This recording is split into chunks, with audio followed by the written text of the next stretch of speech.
अशाच ताज्या व महत्त्वाच्या घडामोडी जाणून घेण्यासाठी आमच्या महाराष्ट्र समाचार न्यूज चॅनलला लाईक, सबस्क्राईब व शेअर करा।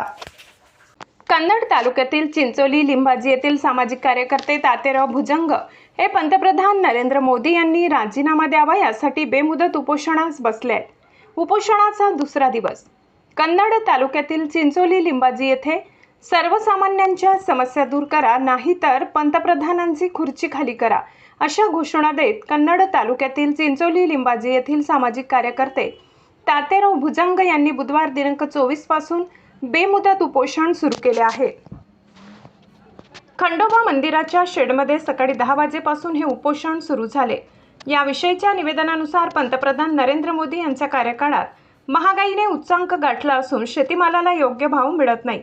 खते, बियाणे, डिझेल, पेट्रोल आणि गॅस सिलेंडरचे दर गगनाला भिडल्यामुळे जगणे कठीण झाले। सर्वसामान्य शेतकरी संकटात सापडले, त्यामुळे शेतकऱ्यांच्या मालाला कायद्याने हमी भाव द्यावा, कृषी साहित्याचे दर कमी करावे, तरुणांना रोजगार उपलब्ध करून द्यावा, वीज बिल, पेट्रोल, डिझेल, गॅस आणि मोबाईल रिचार्जवरील जीएसटी व दरवाढ कमी करावी आणि आमदार खासदारांचे वेतन, पेन्शन बंद करावी। जिल्हा परिषद शाळांचे सक्षमीकरण करावे आणि 2014च्या आश्वासनानुसार प्रत्येकाच्या खात्यात 15 लाख रुपये जमा करावे। त्या मागण्या पूर्ण न झाल्यास उपोषण मागे घेणार नसल्याचा इशारा तातेराव यांनी सांगितलाय। जोपर्यंत केंद्रीय मंत्री केंद्र सरकारमध्ये येत नाही किंवा राज्य सरकारमधले मंत्री असा ठाम निर्णय घेत नाही, तोपर्यंत भुजंग यांनी घेतला। यावेळी पिशोर, नाचनवेल, करंजखेडा, चिंचोली, लिंबाजीसह नागरिकांकडून विविध पक्षाच्या कार्यकर्त्यांकडून उपोषणास पाठिंबा दर्शविला। महाराष्ट्र समाचार प्रतिनिधी मिलिंद कुमार लांडगे, छत्रपती संभाजीनगर, कन्नड। नमस्कार, मी सामाजिक कार्यकर्ता तातेराव भुजंग। तर 24 जूनपासून मी चिंचोली लिंबाजी येथे उपोषणाला बसलेलो आहे। तर उपोषणाला बसण्याचं कारण काय, तर मी आपल्या भारताचे पंतप्रधान नरेंद्र मोदीजी यांचा पंतप्रधान पदाचा राजीनामा मागत आहे। आणि राजीनामा मागण्याचे कारण काय, तर शेतकऱ्यांच्या मालाला भाव द्या, खत वीजवायचे दर कमी करा, मोबाईल रिचार्जचे दर कमी करा, वीज बिल दर कमी करा, तरुण मुलांना नोकरी द्या किंवा जे आमदार खासदार आहे त्यांचे पगार पेन्शन त्या ठिकाणी बंद करा। व 2014ला नरेंद्र मोदीजी यांनी जे आश्वासन दिलं होतं की मी प्रत्येक नागरिकांच्या खात्यात 15 लाख रुपये जमा करेल, पण झाले 12 वर्ष अद्यापही या ठिकाणी कोणत्याच नागरिकांच्या खात्यात 15 लाख रुपये जमा झाले नाही।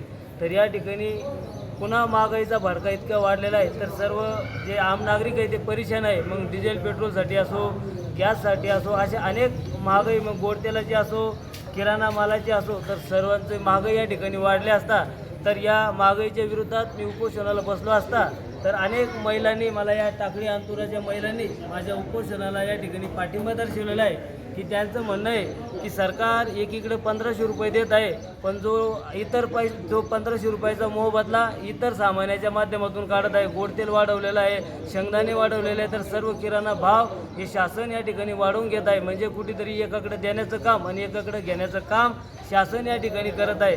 तर जोपर्यंत पंतप्रधान आपल्या या समस्या दूर करत नाही, तर या महिला म्हणतात की भाऊ तुम्ही उपोषणाला बसा आणि तुमच्या उपोषणाला आम्ही तुमच्यासोबत या ठिकाणी उपोषणाला बसू। पण आपल्या ज्या समस्या आहे, आता सध्याच्या ज्या महागाई या ठिकाणी वाढलेल्या आहे, तर या महागाईमुळे आम्ही सर्व या ठिकाणी परेशान आहे। तर तुमच्या या आंदोलनाला, उपोषणाला आम्ही या ठिकाणी पाठिंबा देत आहे। तर मी या सर्व महिलांचं या ठिकाणी धन्यवाद व्यक्त करतो की त्या जरी मला वाटतं अनपढ असल्या, पण त्यांना आता सध्याचा मुद्दा कळत आहे की शेतकऱ्यांच्या मालाला भाव भेटत नाही, शेतकरी कर्जबाजारी होत आहे, अनेक शेतकरी त्या ठिकाणी आत्महत्या करत आहे। आणि बरेच मला वाटतं या महिला सर्व शेतकरी आहे, तर या शेतकरी महिलांना शेतकरी अडचणी समजत असताना आज त्या जरी मला वाटतं त्या सुशिक्षित नसल्या, पण तरी त्यांनी माझ्या आंदोलनाला या ठिकाणी पाठिंबा दिलेला आहे। तर मी त्यांचा या ठिकाणी मनपूर्वक धन्यवाद व्यक्त करतो।